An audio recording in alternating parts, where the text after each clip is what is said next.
ہم نے حروف پڑھے تھے جن پہ قلقلہ ہوتا ہے۔ قلقلہ کا کیا مطلب ہے؟ آواز کا ٹکرا کے پیچھے آنا۔ حروف کون کون سے تھے؟ قطب جد، بھولے تو نہیں ہیں؟ کون کون سے؟ قطب جد، ٹھیک ہے۔ قطب جد آپ نے یاد کرنے کے لیے یہ پڑھا تھا، حروف علیحدہ علیحدہ کر کے ہم نے بولنے ہیں۔ کون کون سے حروف بنیں گے؟ قاف، جی قطب، قاف، طا اور با، کیا بن گیا؟ قطب۔ اب رہ گیا جد، جد یہ کون کون سے بن گئے؟ جیم اور دال۔ ان کے بارے میں ہمیشہ ایک چیز یاد رکھ لیں، یہ پکی ٹھکی ہے، یہ جب بھی ساکن ہوں گے۔ ساکن حروف کب ہوتا ہے؟ جب اس کے اوپر جزم آ جائے، ٹھیک ہے، یا اس حرف پہ سٹاپ کر دیا جائے۔ زیر زبر پیش ہے لیکن یہاں وقف کیا تو پھر بھی حرف کو ہم ساکن کر دیں گے۔ اب یہ قاف ساکن ہے، قاف کن حروف میں سے ہے؟ حروف قلقلہ میں سے۔ اب یہاں آپ نے اس طریقے سے اس کو ادا کرنا ہے کہ آواز ٹکرا کے پیچھے آئے۔ حمزہ زبر قاف، آق، آق، آق، ٹھیک ہے۔ ہا زبر دال، حد، ٹھیک ہے۔ کیا بن گیا؟ لمبا نہیں کرنا، احد، احد۔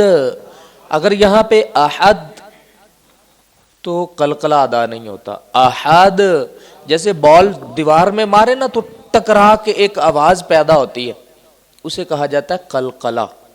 لفظ کو جنبش دینا، لفظ کو ہلانا، حرکت دینا۔ آق، آد، احد، سمجھ آ گئی بات کی؟ یہ چیزیں ہم نے پڑھی ہیں۔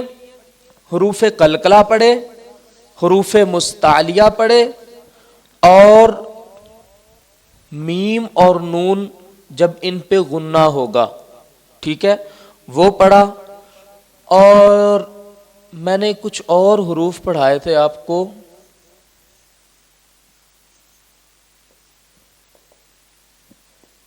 کون سے تھے؟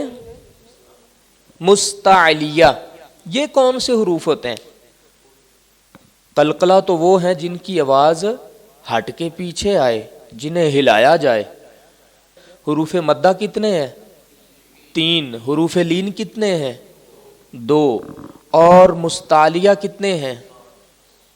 مستعلیہ کتنے ہیں؟ 7۔ کافی دن گزر گئے ہیں، اس لیے میرا خیال ہے کہ ذہن سے نکل چکے ہیں وہ حروف۔ ذرا بتا سکتے ہیں وہ کون کون سے ہیں؟ ایک آدمی بتائے گا۔ اقبال صاحب آپ بتائیں ذرا۔ خصہ، داغ، طین، ٹھیک ہے۔ خصہ، دغ، طین، آگے قز۔ سمجھ آ گئی بات کی؟ خصہ خا اور صاد، خصہ سے مراد خا اور صاد۔ اب یہ جو دغتن ہے اس سے مراد کیا ہے؟ ضاد، غین اور طا۔ اور قز سے مراد کیا ہے؟ قاف اور ظا۔ خصہ، ضغطن، قز، انہیں کون سے حروف کہا جاتا ہے؟ حروف مستعلیہ یا پھر پر حروف۔ کیوں؟ یہ حروف جب بھی بولے جائیں گے منہ بھر کے بولے جائیں گے۔ سمجھ آ گئی بات کی؟ یہ حروف جب بھی بولے جائیں گے منہ بھر کے بولے جائیں گے۔ اب جب ہم پڑھیں گے نا وَلَضَّالِّينَ، جب تک یہ ضاد کو پر نہیں کریں گے، منہ بھر کے نہیں بولیں گے، مزہ نہیں آئے گا۔ اور عربی کا دستور یہ ہے کہ ضاد آ جائے، صاد آ جائے، غین آ جائے، قاف آ جائے اور ظا آ جائے تو یہ سارے حروف پر پڑے جاتے ہیں۔ سمجھ آ گئی بات کی؟ یہ 7 حروف ایسے ہیں جو موٹے ہوتے ہیں، پر ہوتے ہیں۔ سمجھ آئی بات کی؟ یہ یاد رکھیں۔ حروف قلقلہ کتنے ہیں؟ قلقلہ کون کون سے؟ قاف، تا، وہ قطب جد کو ذہن میں رکھ کے نا لفظ بولتے جائیں۔ قطب، قاف تا با، جد جیم دال، ٹھیک ہے؟ قاف تا با جیم دال۔ حروف مدہ کتنے ہیں؟ حروف مدہ 3، لین 2، اور حروف مستعلیہ کتنے ہیں؟ 7۔ کون کون سے؟ خا، صاد، ضاد، غین، طا، قاف، ظا۔ خصہ ضغطن قز، اس کا مخفف کر کے آپ یاد کر لیں تاکہ کبھی بھولے ہی نہ۔ سمجھ آ گئی بات کی؟ میں نے آپ سے یہ کہا ہے کہ اب اس قاعدے میں کوئی نئی چیز نہیں ہے جو میں آپ کو پڑھاؤں۔ حالت وقف میں کیسے پڑھنا ہے، حالت وصل میں کس طرح پڑھنا ہے، وہ سارا کچھ ہم کر چکے ہیں۔ صرف اب کس چیز کی کمی رہ گئی ہے؟ ہم نے جو اس کی پریکٹس کرنی ہے۔ یہ جو تختی میں آپ سے، یہ تختی نمبر 9 ہے، یہ جو ہم پڑھ رہے ہیں، یہ تختی ایسی ہے جس بندے کو یہ تختی پڑھنی آ گئی نا ساری، آدھا قرآن تو وہ پڑھ ہی جائے گا اب خود ہی، اسے ضرورت نہیں ہے کسی اور کے ساتھ پاس جا کے پوچھنے کی۔ کیوں؟ جس بندے نے اتنے بڑے حروف کے جوڑ کرنے سیکھ لیے اس کے لیے تو کچھ بھی مشکل نہیں ہے۔ ہاں کچھ قوانین رہ جاتے ہیں جو ساتھ ساتھ انسان کو یاد ہو ہی جاتے ہیں۔ میں حرف لکھتا ہوں، کئی۔ یہ کئی کون سے حروف میں سے ہے؟ مدہ میں سے ہے یا لین میں سے؟ لین سے، ٹھیک ہے۔ یا سے پہلے زبر، واو سے پہلے زبر، یا سے پہلے زبر، واو سے پہلے زبر، تو کون سے حروف میں سے ہوا؟ ٹھیک ہے۔ اگر ان کی مرضی کے مطابق حروف حرکتیں آ جائیں، زبر زیر پیش، الف ما قبل زبر، واو ما قبل پیش، یا ما قبل زیر، ان کی مرضی کے مطابق اگر حرکات آ جائیں تو پھر حروف مدہ۔ اگر ان کی مرضی کے خلاف آ جائیں، جیسے دونوں کے اوپر واو کے پیچھے بھی زیر اور یا کے پیچھے، واو کے پیچھے بھی زبر اور یا کے پیچھے بھی زبر، تو حروف لین، کاف زبر یا، کئی۔ یہ کی یا کی نہیں ہوگا، یہ کیا ہے؟ کا۔ زبر کا ٹچ ہونا چاہیے پہلے، کاف زبر کا، حمزہ اور یا کے ساتھ ملا تو کئی۔ کئی کیا بن گیا؟ کئی۔ کئی اور دن، کئی دن۔ یہ صرف آ ہے، یہ دن ہے۔ آ اور دن دونوں ملے کیا بن گیا؟ آ دن۔ اگر یہاں پہ ہم سٹاپ کرتے ہیں تو عاد، یہ چیز ذہن میں رکھنی ہے۔ اب یہ کیا ہوگا یہاں پہ جب سٹاپ کریں گے تو کیا چیز آدھا؟ عاد، عاد۔ کیا ادا ہو رہا ہے؟ قلقلہ، ٹھیک ہے۔ حالت وقف میں دال ساکن ہو گئی اور یہاں پہ ہو جائے گا قلقلہ، کیونکہ قطب جد میں ایک دال بھی ہے۔ مسلمان کے مسلمان پر جو حقوق ہیں ان میں سے ایک حق یہ ہے کہ چھینک کا جواب دینا چاہیے، اور چھینک جو ہے، جو چھینکنے والا ہے اس نے الحمدللہ کہنا ہے، اور جو سننے والا ہے اس نے یرحمک اللہ کہنا ہے۔ جی، یرحمک اللہ۔ سمجھ آ گئی؟ تو اس میں یہ ہے کہ یہ چھینک کا جواب ہو جائے گا۔ ہوتا کیا ہے، جب آپ کو چھینک آتی ہے نا تو قدرت نے اپنے آپ کے اندر کچھ سینسر رکھے ہیں۔ آپ کو پتہ ہے میڈیکل سائنس یہ کہتی ہے اگر قدرتی طور پہ آپ کی آنکھیں بند نہ ہوں، چھینک جب آتی ہے تو آنکھیں خود ہی بند ہو جاتی ہیں، اگر آنکھیں بند نہ ہوں تو ممکن ہے چھینک کے جھٹکے کی وجہ سے یہ آنکھیں باہر آ جائیں، اور جب چھینک آتی ہے تو انسان کے جسم کا پورا خون کا نظام ایک بار رک جاتا ہے۔ دیکھیں کیسی بات ہے کہ 1400 سال پہلے حضور نے جو چیز بتائی ہے، سائنس آج اس پہ تحقیق کر کے بتا رہی ہے کہ ایک بار جسم کا سارا نظام رک گیا، اب یہ رکا اللہ چلائے تو چلے گا، نہیں تو پھر ایک جھٹکے کی مار ہے بندہ کیا چیز۔ سمجھ آئیے بات کی، ایک بار دل حرکت کرنا بند کر دیتا ہے، خون سپلائی کرنا بند کر دیتا ہے پورے جسم کو، لیکن یہ ایک سیکنڈ کے بھی کوئی سیکنڈویں حصے میں جا کے یہ عمل ہوتا ہے اور فوراً اللہ کے حکم سے وہ چل پڑتا ہے۔ اسی لیے ہمارے لیے تو سب سے بڑی بات یہ ہے کہ ہمارے نبی نے یہ فرمایا کہ ہم نے ایسا کرنا ہے۔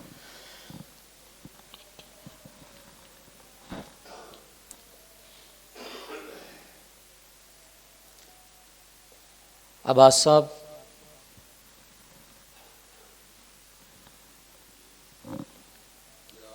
لام زبریا لئی، اس کو لی نہیں پڑھا آپ نے، کیوں؟ حروف لین ہے، یہ لئی ہی پڑھا جائے گا۔ کیا پڑھا جائے گا؟ لئی۔ آگے جی کیا بنا؟ لئی اور سا دونوں مل کے بن گئے لئی سا، سٹاپ کیا تو لئیس، لئیس۔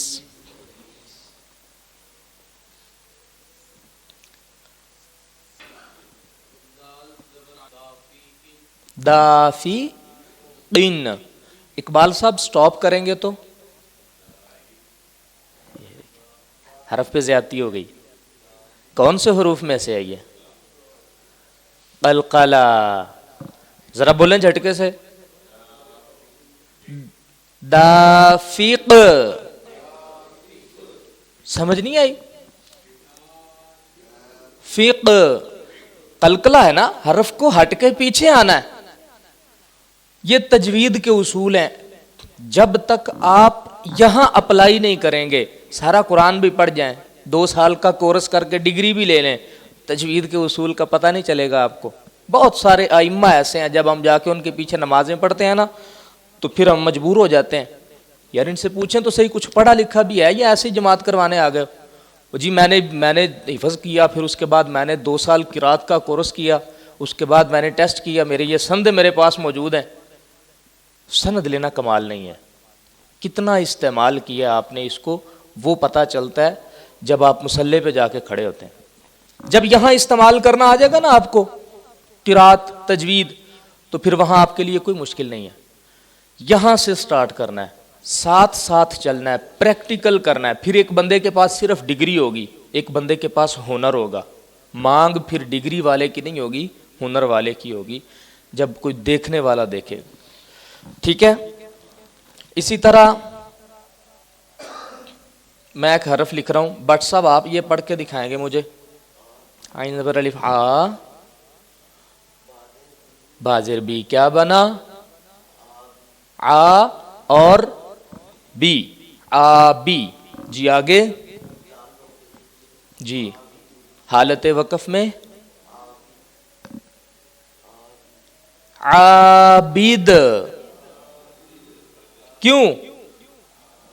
دیکھیں نا یہ چیز ہے، یہاں میں نے لگوایا ہے آپ سے، یہاں آ کے آپ پھر بھول گئے، بھولے نا اس چیز کو۔ عابد، عابدن تھا، وقف کیا، دال ساکن ہو گئی، کیا بنا؟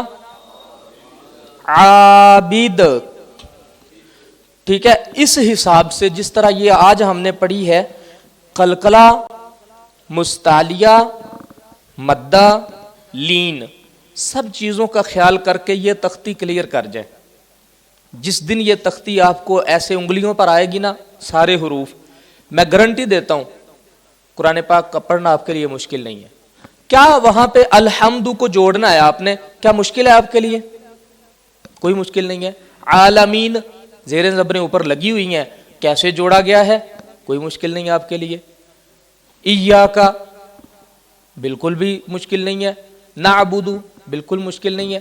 اسی طرح قرآن پاک مقصد یہ ہے آپ اس پہ عادت پکی کر لیں. یہ جو حروف لکھے ہیں ان سارے حروف کو اچھی طرح سے بار بار جب پڑھیں تو یہ ذہن میں رکھیں کہ ہم نے لمبے کہاں پہ کرنے ہیں، حروف چھوٹے کہاں پہ کرنے ہیں، موٹے کہاں پہ کرنے ہیں، قلقلہ کہاں پہ کرنا ہے، حرف کو جوڑا کس طرح جاتا ہے، جوڑ کے پھر ان کو یاد بھی رکھنا ہے ذہن میں. میں نے جی پڑھا جی حمزہ زبر آ، با زبر با، آبا، تو دال دو زبر دن، دال الف دو زبر دن پڑھا تو پچھلا میرے ذہن سے نکل گیا، پھر میں نے آبا دن کیا پڑھنا ہے، کوئی میرے ذہن میں کوئی اور نیا لفظ تخلیق ہو جائے گا. یہ چیز ذہن نشین رکھیں. آبادن جب آپ پڑھیں گے تو حمزہ زبر آ کا الف ذہن میں رکھ لیں، آ، اس آ پہ ٹک لگا لیں کہ یہ آ پہلا ہم نے پڑھا تھا. با زبر با، آ اور با، آ با، آ با، دال الف دو زبر دن، تین ہو گئے، آ با دن، دن با آ، آبا آبادن. اس طرح جب اس کو حرف کو بار بار آپ اس کا نچوڑ نکالیں گے نا تو انشاءاللہ قرآن پاک بہت آسان ہے. کوئی چیز ایسی نہیں ہے جو آپ کو پہلے نہیں بتائی گئی آج کے سارے سبق میں، اور آئندہ بھی ایسا ہی چلنا ہے. ہر چیز آپ کو بتا دی گئی ہے، صرف پریکٹیکل رہ گیا.